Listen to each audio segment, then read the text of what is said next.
Hello, and thank you for participating in my study.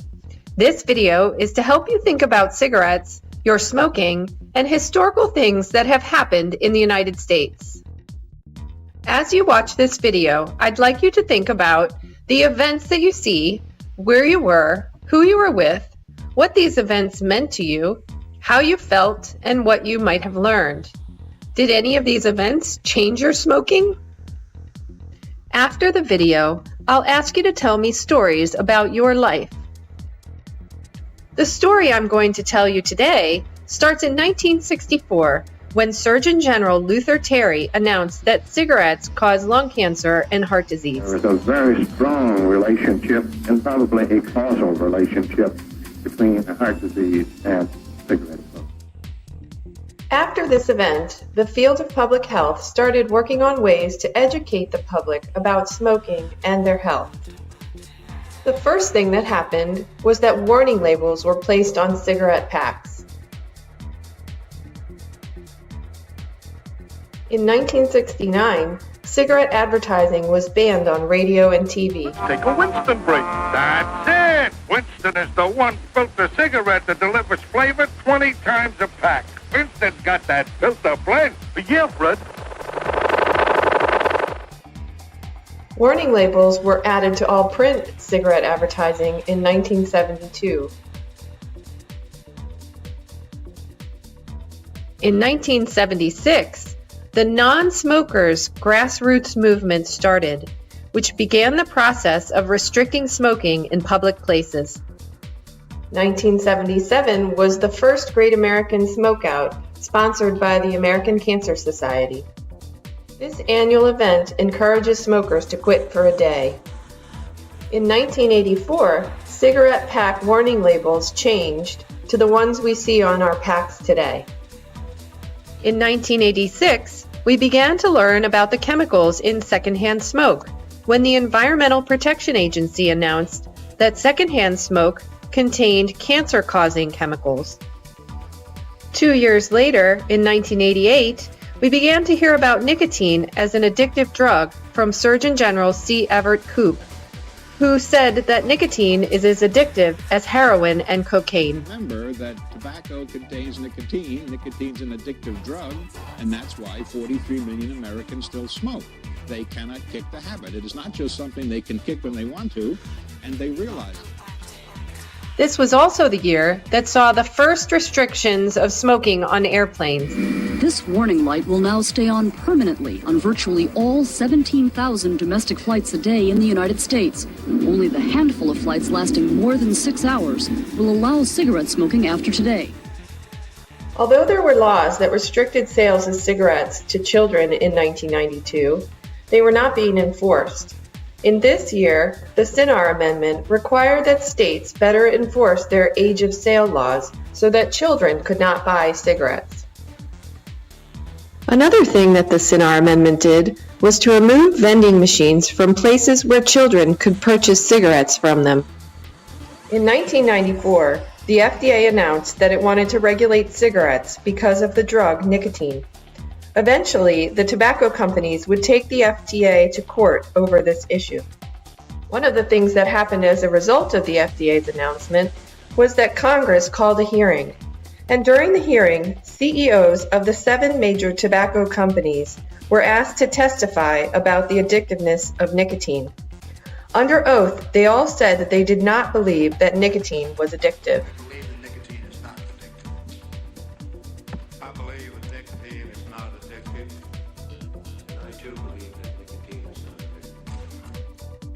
In 1996, 2 interesting things happened. First, Target announced that they would stop selling tobacco. And second, nicotine replacement medications became available over the counter. In 1998, the tobacco companies lost a major lawsuit, and they were required to pay billions of dollars to the states to reimburse them for healthcare costs. This loss meant that tobacco companies could no longer provide sponsorships at sporting events like NASCAR or the Virginia Slims tennis tournament, They were also required to stop using cartoons for advertising because it was believed that they were targeting children. No longer be billboards. There will no longer be Joe Camel. There will no longer be the Marlboro Man. The Marlboro Man has just ridden out of town on Joe Camel. One other thing the tobacco industry had to do was to fund the Truth Initiative, which runs anti-tobacco industry advertisements. More recently, the Truth Initiative has been running ads about the tobacco industry targeting their products to low-income and black neighborhoods. Big Tobacco must love diversity. They love it so much that here they advertise up to 10 times more in black neighborhoods than in other neighborhoods. 10 times. How is that okay? Big Tobacco is really trying to make friends with black folks. I see you. So much that in the past, Big Tobacco called us a market priority. It's not a coincidence. It's profile. Don't let it go unseen. Enlist at thetruth.com. Be the generation that ends smoking. In the year 2000, the FDA lost a court battle. The judges found that the FDA would not be allowed to regulate cigarettes. But this is not the last we heard from the FDA about this issue. In 2008, Pennsylvania banned smoking in public sites such as restaurants, schools, hospitals, and many other public workplaces. In 2009, the federal cigarette tax increased by 62 cents, so that today, a pack of cigarettes is taxed $1.01.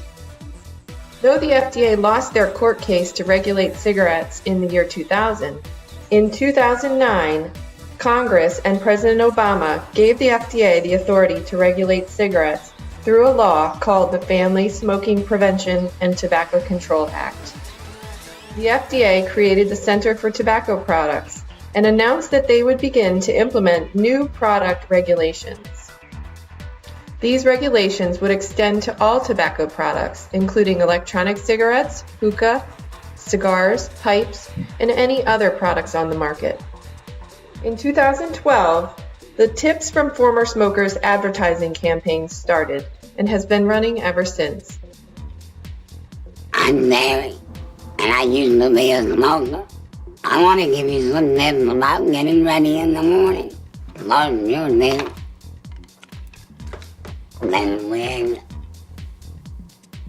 then your head redefined. And now you're ready for the day.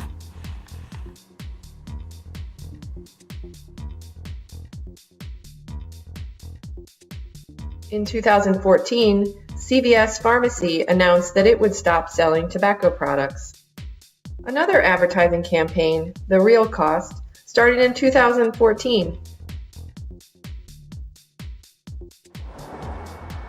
Pack of cigarettes?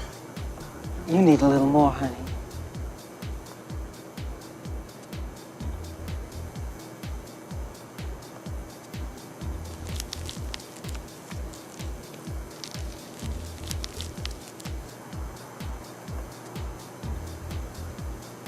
What's a pack of smokes cost? Your smooth skin. See you again. Smoking causes wrinkles that age you prematurely. What are cigarettes costing you? Other campaigns followed, including Fresh Empire and This Free Life. In 2016, the U.S. Department of Housing and Urban Development announced that it would ban smoking in public housing. And the National Park Service also announced that they would ban smoking in national parks. And finally, in August of 2017, the FDA announced a plan to reduce the nicotine content in cigarettes. So that's the history of public health. Now I'd like for you to think back on your life and what you were doing when these events were going on.